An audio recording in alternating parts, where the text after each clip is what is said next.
সবাইকে স্বাগতম আরও একটি ক্লাসে। আজকের ক্লাসটা হবে অনুপাত সমানুপাত নিয়ে।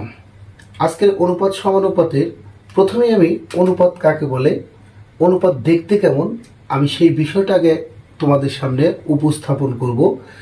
অনুপাত কাকে বলে? আমরা জানি অনুপাত মানেই হলো কি ভগ্নাংশ। লব এবং হরের সমন্বয় হলো কি অনুপাত, অথবা ভাঙা অংশকে আমরা কি বলি? ভগ্নাংশ। ভাঙা অংশ কি বলা হয়? ভগ্নাংশ বলা হয়। এই ভগ্নাংশকে আমরা সাধারণত দুইটা ভাগে ভাগ করতে পারি, সেটা হলো কি দশমিক ভগ্নাংশ এবং সাধারণ ভগ্নাংশ। এই সাধারণ ভগ্নাংশের আবার প্রকারভেদ আছে। সেই প্রকারভেদটা কেমন? প্রকারভেদটা হলো যে আমরা সাধারণ ভগ্নাংশকে তিনটা ভাগে ভাগ করতে পারি। সেটা হলো কি প্রকৃত ভগ্নাংশ, অপ্রকৃত ভগ্নাংশ এবং কি মিশ্র ভগ্নাংশ। এখন আমরা দেখব হলো যে ভগ্নাংশের যে সরল অনুপাত। আমরা যদি সরল অনুপাতটা কি, অনুপাতের দুটা রাশি থাকলে আমরা কি তাকে কি বলতে পারি? সরল অনুপাত বলতে পারি। যেমন 3.5, এখানে কি লেখা হয়েছে? 3.5। এই 3.5-এ এই 3কে আমরা বলবো পূর্ব রাশি। এটাকে বলা হয় কি? পূর্ব রাশি। পূর্ব রাশি। আর এই 5টাকে আমরা বলবো কি? উত্তর রাশি। মানে পরের রাশিটাকে আমরা বলি উত্তর রাশি, এবং আগের যে রাশিটা থাকবে সেটাকে বলি আমরা পূর্ব রাশি। এখন লঘু অনুপাত এবং কি গুরু অনুপাত। দেখো এখানে আমি কিন্তু পূর্ব রাশি এবং উত্তর রাশি লিখেছি। লঘু অনুপাতটা কি? সরল অনুপাতের পূর্ব রাশি ও উত্তর রাশি থেকে যদি কি হয়? ছোট হয়। এই যেখানে এটা আমরা কি লিখেছি? এই রাশিটা বা এই অনুপাতটা কি? এই অনুপাতটা হলো লঘু অনুপাত। মানে আগের যে পদটা আছে বা আগের যে রাশিটা আছে সেই রাশিটা হলো কি? সেই রাশিটা হলো পূর্ব রাশি। এই পূর্ব রাশিটা যখন ছোট হবে তখন সেটাকে আমরা কি বলবো? লঘু অনুপাত। এখন এটিকে যদি আমি ঘুরায় লিখি, কত? 5:3। এই অনুপাতটা যদি আমি লিখি যে পূর্ব রাশি যদি বড় হয় এবং উত্তর রাশি যদি ছোট হয়, তখন সেই অনুপাতটাকে আমরা কি বলবো? তখন সেই অনুপাতটাকে আমরা বলবো গুরু অনুপাত। তখন সেই অনুপাতটাকে আমরা কি বলবো? গুরু অনুপাত। এখন আমি এই গুরু অনুপাত এবং লঘু অনুপাত যেহেতু জানলাম এবং অনুপাতের কিছু বিষয় আমরা জানলাম, কিভাবে? মৌখিকভাবে জানলাম।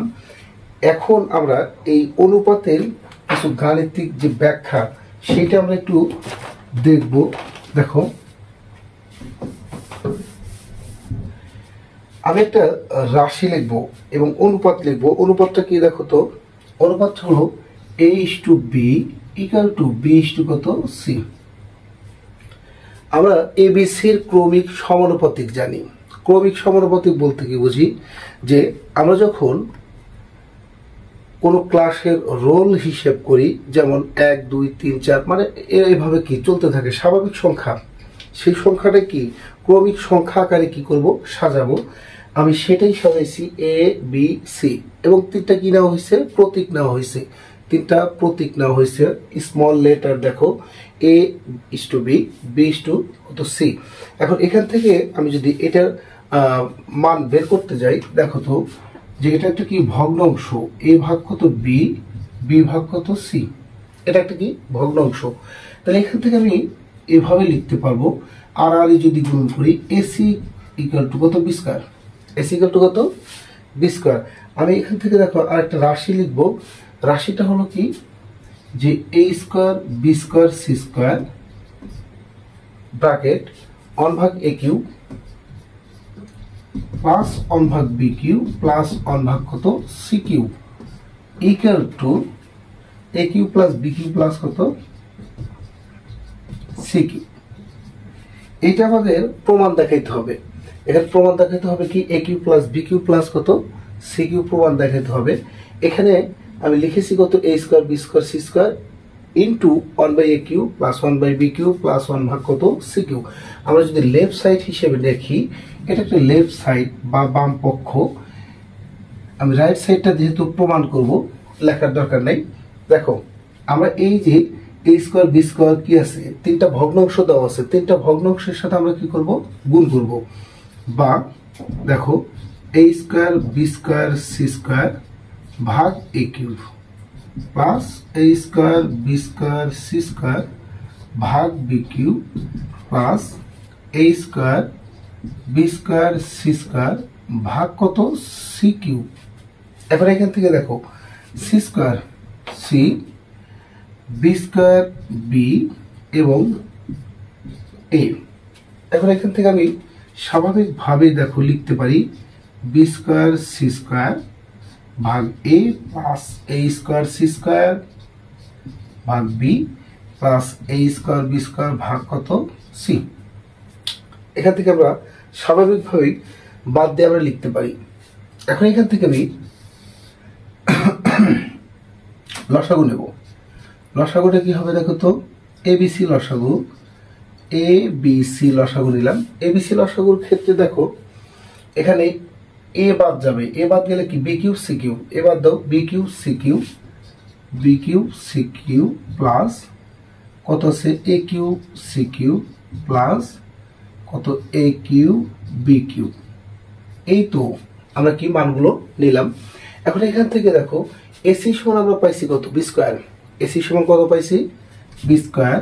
তাহলে এসি সমান যদি বি স্কোয়ার হয় তাহলে সেক্ষেত্রে আমরা কিভাবে লিখব সেটা দেখো, যে B cube C cube, B cube C cube plus A C cube plus এখান থেকে কি এ কিউ বি কিউ ভাগ কত এসি ইন্টু কত বি। তাহলে দেখো তো B cube C cube plus AC সমান কত, বি স্কোয়ার। এসি সমান কত, B square B cube plus কত এ কিউ বি কিউ ভাগ কত এসি সমান কত, এসি সমান বি স্কোয়ার ইন্টু কত বি।